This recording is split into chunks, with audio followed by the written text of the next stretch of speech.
सभी साधकों को और सबके अंदर बैठे परमात्मा को मेरा प्रणाम।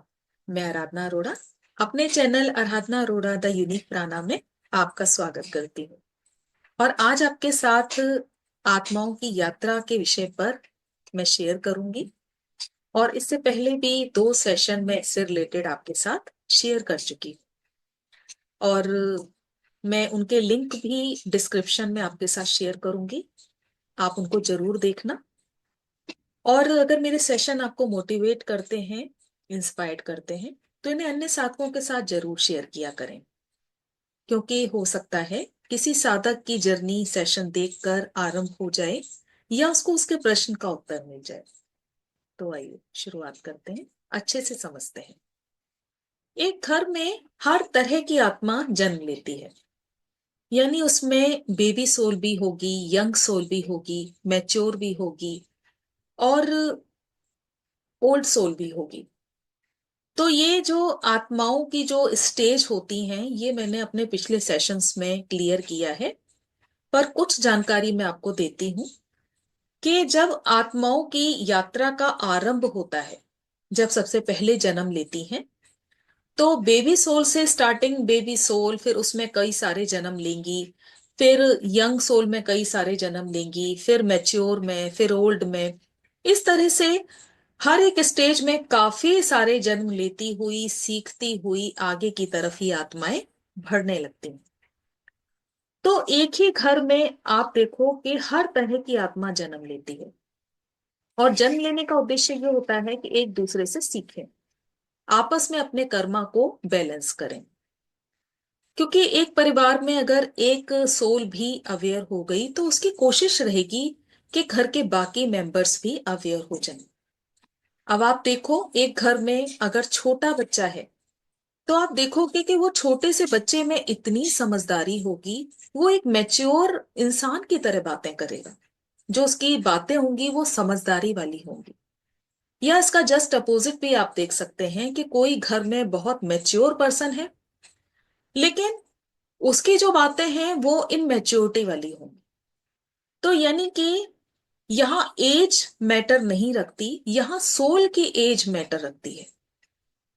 कि अगर बेबी सोल बच्चा भी है तो इट मीन्स वो ओल्ड सोल है, और कोई बड़ा है इट मीन्स वो अभी बेबी सोल है।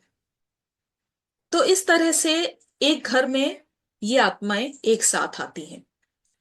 और जैसा मैंने कहा, पिछले सेक्शन को आप देखना जरूर, इससे आपको बहुत कुछ सीखने को मिलेगा। तो आत्मा अपने अपने लक्ष्य के आधार पर आती हैं, अपने पिछले जन्मों के आधार पर। यानी कि स्पिरिचुअलिटी में आने से हमें पता चला कि इस जीवन में जन्म लेने का मतलब सिर्फ खाना पीना सोना नहीं है, बल्कि अपने उद्देश्य को लेकर हम लोग आते हैं, जो हमारे पिछले कर्मा होते हैं। तो अब यहां समझना है कि आत्मा का आखिर स्तर क्या है। जो आत्मा आई है उसका स्तर क्या है। क्या अभी वो शरीर के स्तर पर है, या मन के स्तर पर है, या बुद्धि के स्तर पर है, या उससे ऊपर है। तो आइए समझते हैं। अगर आत्मा शरीर के स्तर पर है तो हमेशा, क्योंकि शरीर के साथ अटैचमेंट है, शरीर के साथ जुड़ी हुई है, तो खाना पीना सोना इंजॉयमेंट में लगे रहना।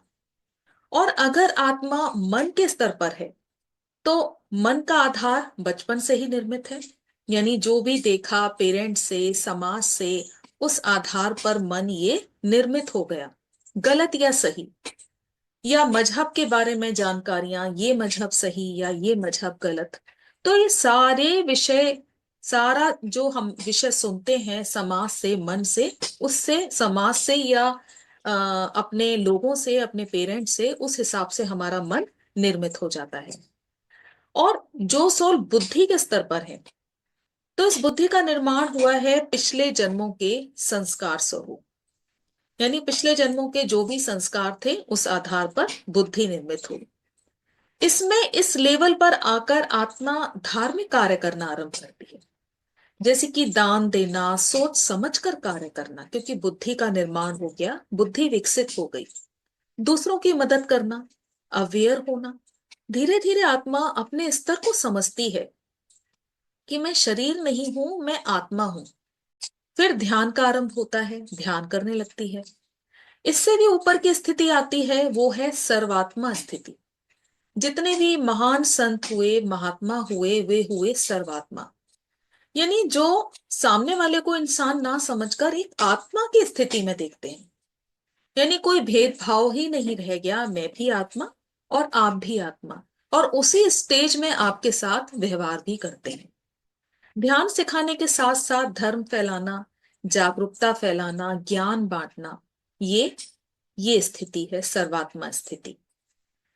तो तमोगुण स्थिति में एक आत्मा कई सारे जन्म लेती है। तमोगुण स्थिति यानी शरीर के स्तर पर आत्मा जो होती है वो तमोगुण स्थिति होती है, उसमें कई जन्म ले लिए। फिर मन के स्तर पर यानी रजोगुण स्थिति, उसमें भी कई जन्म लेती है। फिर आया बुद्धि के स्तर पर यानी शुद्ध सात यानी सात्विक अवस्था, इसमें भी कई सारे जन्म लेगी। फिर आई शुद्ध सात्विक स्थिति, शुद्ध सात्विक स्थिति में 50 जन्म लेती है। और आखिरी जो होता है सर्वात्मा स्थिति यानी ध्यान अवस्था, निर्गुण अवस्था। तो रामायण में जो महर्षि वाल्मीकि जी थे, उन्होंने बताया कि तमोगुण स्थिति यानी शरीर स्थिति में जो स्थिति बनी वो बनी कुंभकर्ण स्थिति। मन की स्थिति में है रावण यानी तीनों लोकों का मालिक। तो यानी कि ये कौन सी स्थिति हुई? मन की स्थिति। जैसे मन की अवस्था होती है कि मैं ही सब कुछ हूं, जिस तरह से रावण का किरदार था, तो कुछ बड़ा बनूं, कुछ हटके करूं, सब मुझको ही पूजें, सब मुझको ही सराहें। और आत्मा की स्थिति में है हनुमान, और सर्वात्मा की स्थिति में है भगवान श्री राम। तो ये हर एक आत्मा का पिछले जन्मों के आधार पर परिणाम जन्म है। इसलिए सब हर स्थिति में है, यानी हर एक आत्मा हर स्थिति में होती है, और सभी आत्माओं को सर्वात्मा स्थिति तक आना ही होता है। हर स्थिति में काफी सारे जन्म लेते हुए, सीखते हुए, आगे बढ़ते हुए। यहां एक बात आप बहुत अच्छे से समझ लें कि ये जो सर्वात्मा स्थिति है, सर्वप्रथम शरीर स्थिति यानी तमोगुण स्थिति में ये आत्मा भी थी। यानी धीरे धीरे सीखते हुए, आगे बढ़ते हुए, हर स्थिति में काफी जन्म लेने के बाद, सीखते सीखते फिर वो पहुंचती है सर्वात्मा स्थिति तक। यानी बहुत अच्छे से आप समझ लें, अभी आपकी जो भी स्थिति है, आपको पहुंचना सर्वात्मा स्थिति तक ही है। अब यहां डिपेंड रहता है कि कुछ आत्माएं होती हैं जो जल्दी जल्दी सीखती हैं, बहुत अच्छे से समझती हैं कि हमको आगे बढ़ना ही है। अब इसके लिए कितने ही सारे जन्म लेने पड़े, लेकिन आगे बढ़ना है। लेकिन जो आत्माएं सीखती हैं, आगे बढ़ती जाती हैं, वो आत्मा जल्दी इन स्थितियों तक पहुंचती है। लेकिन कुछ आत्माएं होती हैं जो धीरे धीरे सीखती हैं, और कुछ जो बिल्कुल भी नहीं सीखती।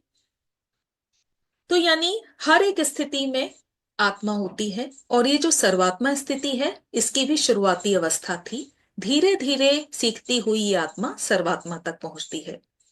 तो हर परिवार में हर स्तर की आत्मा होती है जो एक दूसरे से सीखती है। शरीर की स्थिति में नास्तिक होते हैं, जब शरीर की स्थिति में पहली स्थिति में होते हैं। मन की स्थिति में पूजा करना आरंभ करते हैं, भजन करना आरंभ करते हैं। जब बुद्धि के स्तर पर आते हैं यानी सत्व गुण स्थिति में आते हैं, तो मंत्र जाप करते हैं। और आत्मा स्तर तक आते आते जागरूकता आ जाती है, ध्यान अवस्था घटित होता है, ध्यान करते हैं। यानी कि मन की शून्य अवस्था का आरंभ हो जाता है। तो मुझे पूरी उम्मीद है आप बहुत अच्छे से समझे होंगे हर एक स्तर को। तो आप इसे बहुत अच्छे से समझना, अपनी स्थिति को समझना और आगे बढ़ना। तो मुझे पूरी तरह से उम्मीद है आप अपने जीवन में बदलाव लेकर आएंगे। आज के लिए बस इतना ही। बहुत बहुत धन्यवाद आप सभी का।